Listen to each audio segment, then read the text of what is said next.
In this video, we're going to be going over exactly how knowing where you are in a range will make you over $4,000 in one trade. Just having the simple knowledge of where you're at in the market made me over $4,000 today. And I'm going to show you exactly how you can apply it to your charts and get potentially the same results. I don't know what your leverage is or how big your account is, but ultimately you will be able to start winning more trades. So we're going to head to the charts and we're actually going to get in depth, break down the trade, why I did it, why I didn't do certain other things, and also what my previous bias was before I end up switching it. If you're new to the channel, make sure you like, subscribe, comment, let me know what else you guys want to see, and click every single link in the description. Make sure you follow me on Instagram to stay updated and see what else is going on. So we're going to jump right into exactly how this got me to around $4,091 in profit. It's very simple. You just have to know where you're at in the market. If you don't know where you're at, then how can you know where you're going? That's literally with anything and any concept in life. You don't know what phase you're in currently, then how do you know where to go or where it's going to go? So first things first, you have to understand the simple movement of the market. What is it doing? It's looking to purge liquidity, right?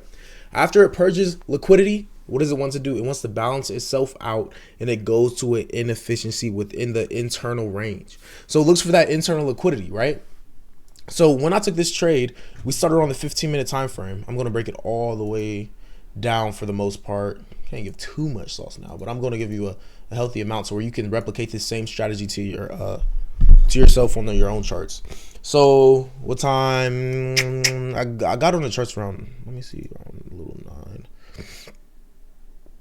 Okay, so I got on the charts after that crazy drop. I got on the charts. So I wasn't currently in the trade yet, but I was looking at the charts. I was actually thinking bearish. In the beginning, I was thinking bearish. And it's okay to switch up your bias. I know a lot of people, they feel like, oh, I got a bias, I have to stick to it. No, go after what the charts give you. If the charts tell you it's bearish, go bearish. If it tells you it's bullish, go bullish. So me and my thinking, I believe that we were bearish at this point with this hard down close candle. I was thinking bearish, and I was wondering, okay, in what ways can we go lower? But obviously I was on a 15-minute time frame. And the crazy thing is, I didn't use any daily bias for this. I was strictly on the 15-minute time frame, went down to the 1. I wasn't on a 5-minute time frame. So on the 15-minute time frame, I wanted to draw out the entire range. So from this swing low, let me mark it for you. So from this swing low to this swing high, I wanted to draw the range and see where was the inefficiency at and where was that equilibrium of the price, so that I know where we're going to go. And I see it's obvious that what have we been doing? We've been taking out buy side external liquidity, right? We've been taking out this buy side external liquidity. So we've been going higher. We've been bullish. So I was definitely bearish, but it was not like a guaranteed I'm ready to get into a sell. It was more like, okay, chart, tell me what you want to do. But the thing was, I was bearish. Let me show you exactly what I'm talking about. I was bearish, wanting to trade down into the equilibrium, or where price became efficient onto the 15-minute time frame within that range. That's where I was bearish. I wanted to trade down to that. So a cool little strategy you can do is you can trade from range to range, or you can trade from once you know liquidity gets taken out. Say once external liquidity gets taken out, like this high, for example. What does the chart want to do? It wants to rebalance itself, so you can start looking for potential sell opportunities to get out on that Peter array for the sell. So if price takes out this high, you start thinking, okay, it's going to eventually retrace to become efficient and balance itself out. So how can I capitalize on it, balance itself out? And so in my head, I wanted to capitalize on it, balance itself out by coming down to this 50% or this fair value or this equilibrium, and price down to this order block. This is where I wanted price to come down to, but it happened so quick, and I wasn't really trying to bet on that price was going to come all the way down here. I wasn't trying to bet on that. I wasn't thinking that was going to happen.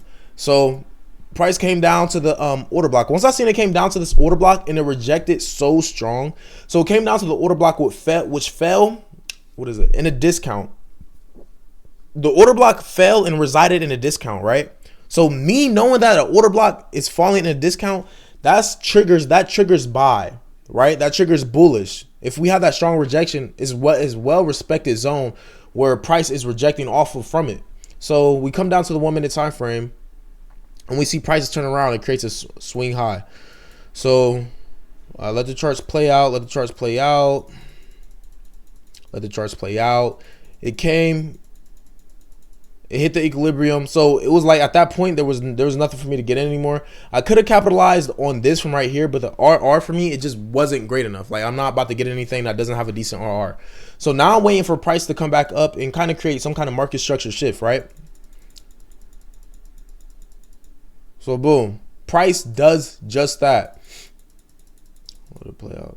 So it came and created a market structure shift. Where do I see a market structure shift? It raided this liquidity. We have relative equal lows. We have a low right here. Price came up, came back down, induced the liquidity. I'm going to mark the relative equal lows. These two lows, these wicks that fall in this, let's change the color of the box. Let's make it something really easy to see. That's not easy to see within red. Purple. That's kind of easy to see. These two lows, right? Relative equal lows. Price came, smashed that lows. I'm not thinking, and the reason this works so well is because I'm lining up lower time frame with higher time frame. But I'm not thinking, oh, we broke these lows, now we're gonna go lower. Oh, break a structure, now we're going lower. That's not what I'm thinking at all, because I have that higher time frame thinking going on in the back of my mind. Like I already know what's going on higher time frame. Right now we're in an equilibrium, we're in a buy zone because the order block is residing on equilibrium and price is balanced, and we've been taking out external liquidity buy side. So now we have what? We have a market structure shift. Price came, swept liquidity. Boom. Right here. Swept liquidity. Sweet. Then what did price do? Price came, took out that high that created that liquidity, right? So we have a market structure shift. Then what are we doing? We're waiting. You can enter on the market structure shift break, which is this high right here. Shoot. This is the thing. You can't enter right here. But you got to be smart with your stop loss so you can still have a great risk reward ratio trade, or you can be really patient, which I did. It did work out and it played well. You don't have to always be patient. You can get in on that initial market structure shift. You can get in on that initial market structure shift. It's just all up to you and what you've been testing. But me personally, I waited for what? I waited for price to come back down to this fair value gap. And it lined up with what? It lined up and it resided below a discount level. So let me get rid of some of these lines so it can be a little cleaner. So price came down and all I did was target external liquidity. I could have targeted all the way up for this high. I didn't choose to. I just wanted a quick, simple trade. So I targeted this high. And what happened? Price came down. It entered me into the trade. And I wrote it all the way up. And there's so many other places where you could capitalize and get in this trade. And then as you've seen, price kept flying and kept going up. Price went all the way out to the external liquidity. But could we have predicted that? 100%, because that's what it has been doing. I was just comfortable with this trade and I just wanted this quick little cheese. So that's the easiest way to make $4,000 in a day, by using this simple technique. You just need to know where you're at in the markets. I hope this video helped. Make sure you like, subscribe, comment, and let me know what else you guys want to see. Click in the description if you're interested in my 12-week mentorship where I guarantee profitability. And if you're not ready for too much of the sauce, then join our community. I go live 8 times a week and I do trade breakdown analysis in depth and give all the sauce in my monthly program. So it'll be all linked below. I'll see you guys in the next one. Peace.